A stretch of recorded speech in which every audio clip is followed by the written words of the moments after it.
এক বৃদ্ধা কুসুমপুর গ্রামের মাঝে ছোট্ট একটা কুঁড়ে ঘরে বাস করত।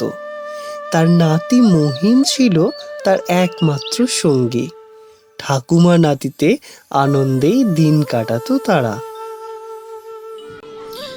শুনছো মহিম বাবা, আমার তো বয়স হলো বাবা। কোন দিন আছি কোন দিন নেই, তা নাত বউয়ের মুখটা একটু দেখে যেতে পারলে বড়ই ভালো হতো বাবা। কি যে বলো না তুমি ঠাকুমা, তুমি এত তাড়াতাড়ি মরে যাবে কেন শুনি? আর নাত বউ যে অনেক দূরের কথা, এত তাড়াতাড়ি আমি বিয়ে করছি না। তার থেকে বরং আমরা দুই নাতি ঠাকুমা এখন বেশ ভালোই আছি। বললে কি হয় বাবা, আমি কোন দিন চোখ বুঝলে তুই যে একা হয়ে যাবি বাবা। রাখো তো এখন এসব কথা, আমি গরুগুলোকে নিয়ে মাঠ থেকে ঘুরে আসি, অনেক বেলা হয়ে যাচ্ছে। মহিম গরুগুলোকে নিয়ে বেরিয়ে পড়ে মাঠের পথে। সাবধানে থাকবে, আমি তাড়াতাড়ি চলে আসবো।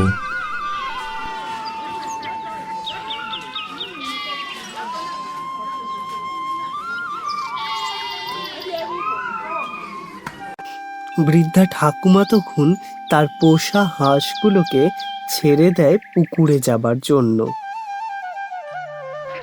হেই, যা যা বলছি, যা, হেই যা। যাক বাবা, আর একটা কাজ মিটলো আমার। হাঁসগুলো পুকুরে যাক, আমিও পুকুর থেকে এই সুযোগে বাসনগুলো ধুয়ে নিয়ে আসি। এরপর ঠাকুমা বাসন নিয়ে পুকুরে মাজতে যায়। পুকুরে গিয়ে দেখে তার হাঁসের পাল পুকুর জুড়ে চড়ে বেড়াচ্ছে। বাবা বাবা বাবা, কি ভালোই না দেখতে লাগছে। আমার পোষা হাঁসে পুকুর ভর্তি। কবে থেকে আমার ইচ্ছে ছিল অনেক হাঁস পুষবো।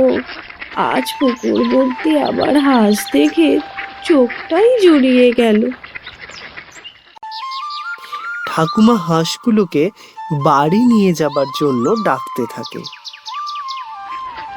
আয় আয়, চই চই চই চই চই, আয় আয় আয়, চই চই। ঠাকুমার গলার আওয়াজ পেয়ে তার সব হাঁসগুলো পুকুর থেকে উঠে চলে আসে। ঠাকুমার পিছু পিছু সব হাঁসগুলো বাড়ির দিকে যেতে থাকে।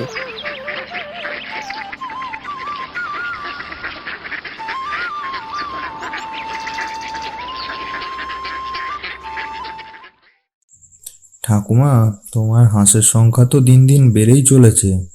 এবার তো ওদের জন্য বড় ঘর বানাতে হবে, না হলে এত হাঁস রাখবে কোথায়? শোন বাবা, হাঁসের তো অনেক ডিম জমেছে, ওগুলো বরং তুই বিক্রি করে দে গ্রামে ঘুরে ঘুরে। ওই ডিম বিক্রির টাকায় হাঁসের বড় একটা ঘর করবো উঠোনে। আচ্ছা ঠাকুমা, তাই হবে। কাল থেকে আমি মাঠে গরুগুলোকে বেঁধে দিয়ে এসে ডিম নিয়ে বেরিয়ে পড়বো। ঠিক আছে বাবা, তাই করিস না হয়। এমন ভাবেই তাদের দিন চলতে থাকে। নাতি ঠাকুমা ডিম বিক্রি করে, গরুর দুধ বিক্রি করে বেশ সচ্ছলভাবে চলতে থাকে। একদিন সকালবেলা ঠাকুমা দেখে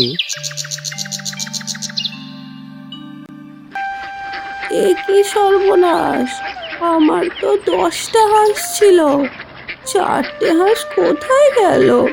কালকেও তো আমি দেখলাম 10টা হাঁস রয়েছে, রাতের মধ্যে কোথায় গেল হাঁসগুলো?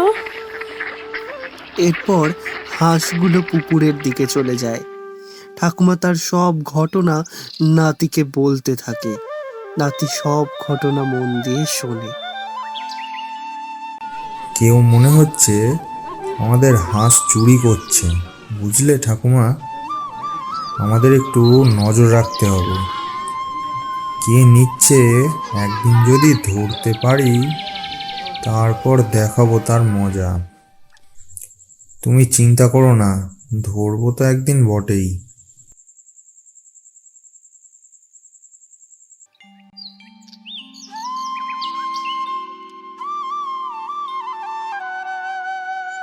পরের দিন সকালবেলায় ঠাকুমা গিয়ে হাঁসের ঘর খুলতেই দেখে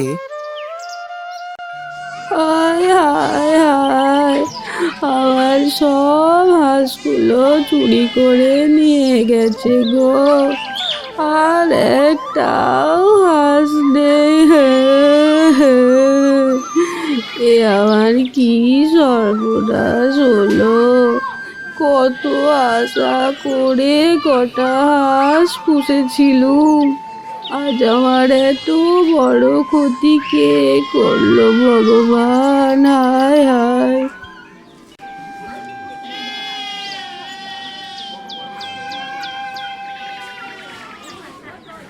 কি হলো ঠাকুমা, তুমি কাঁদছো কেন? দেখ না বাবা, দেখ আমার কত বড় ক্ষতি হয়েছে আজ।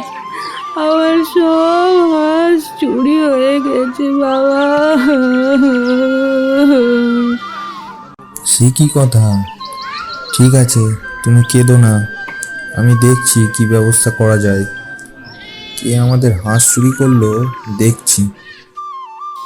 এই কথা বলার পর তার হঠাৎই চোখ পড়ে হাঁসের পালক পড়ে আছে রাস্তার দিকে। সে হাঁসের পালক লক্ষ্য করে এগোতে থাকে।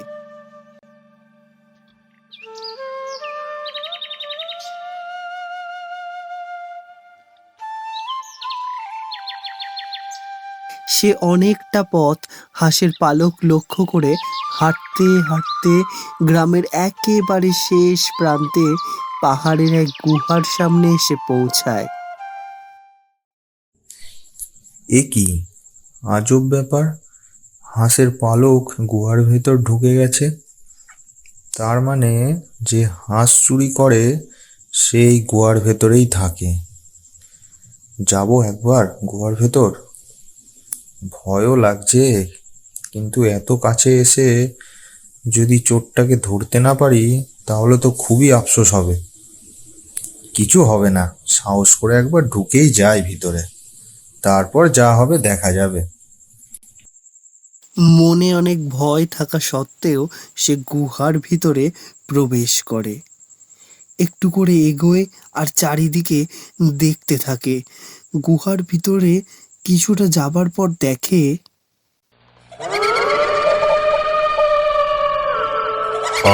আয় আয় আমার গুহায়, তুইও আয়, হা হা হা হা হা। এ কি, চোর ধরতে এসে এ তো দেখছি রাক্ষস! ওরে বাবারে, কি হবে আমার! হাঁস উদ্ধার করতে এসে আমার প্রাণটাই না চলে যায়। তোর কোনো ভয় নেই, আমি তোর কোনো ক্ষতি করব না।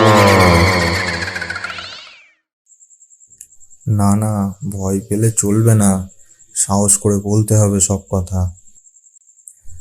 বলছি যে আমাদের বাড়ি থেকে আর কি সব হাঁস চুরি হয়ে গেছে, আর সেই হাঁসের পালক দেখে লক্ষ্য করতে করতেই আমি এখানে চলে এসেছি আর কি। আপনি আমার কোনো ক্ষতি করবেন না তো? আমার ভুল হয়ে গেছে, আমি চলে যাচ্ছি। তোদের সব হাঁস আমি চুরি করে নিয়ে এসেছি।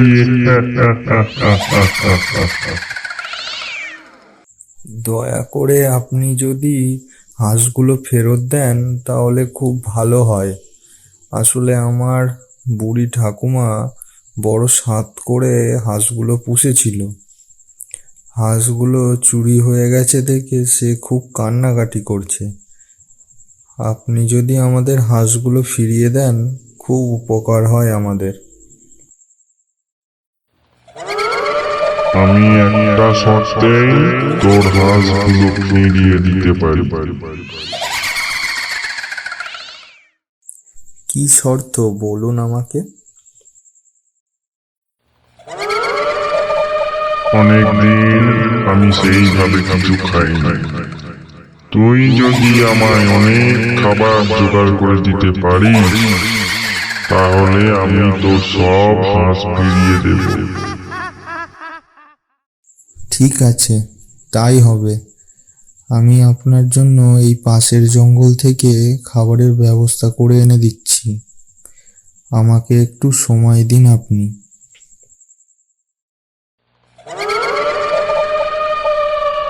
ঠিক আছে, যা।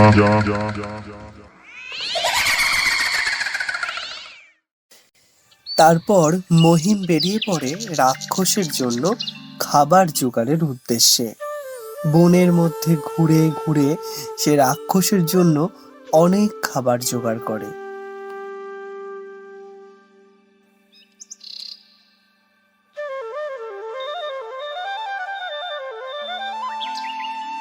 কিছুক্ষণ পর অনেক খাবার নিয়ে ফিরে আসে গুহার মধ্যে।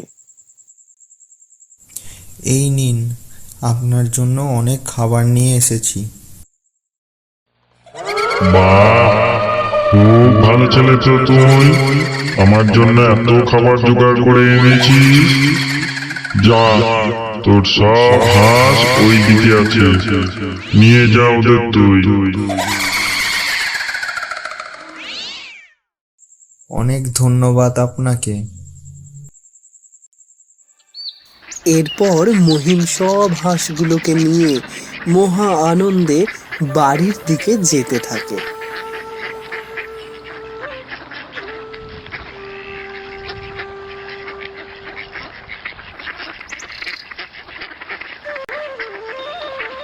ঠাকুমা, দেখো তোমার সব হাঁস আমি উদ্ধার করে নিয়ে এসেছি। এসো তাড়াতাড়ি, দেখে যাও। বাহ, কোথা থেকে পেলি বাবা আমার হাঁসগুলোকে? বাহ বাবা বাবা বাবা, সব হাঁসগুলোই তো আমার রয়েছে দেখছি রে। হ্যাঁ ঠাকুমা, তোমার হাঁসগুলো এক রাক্ষস চুরি করে নিয়ে গিয়ে পাহাড়ের গুহায় রেখেছিল। সেখানে গিয়ে রাক্ষসকে অনেক খাবার দিয়ে তোমার হাঁসগুলোকে উদ্ধার করে এনেছি। বাহ বাবা বাহ, তুমি তো আমায় বাঁচালে। এতগুলো হাঁস আমি আবার তোমার জন্য ফিরে পেলাম। এমন নাতি যেন আমি জন্ম জন্ম পাই বাবা, সোনা বাবা আমার।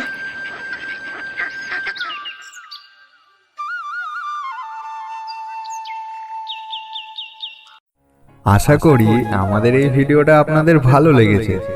এই রকম নতুন রোমাঞ্চকর ভিডিও পেতে হলে আমাদের চ্যানেলটিকে সাবস্ক্রাইব করে নিন আর লাইক, কমেন্ট, শেয়ার করতে ভুলবেন না কিন্তু।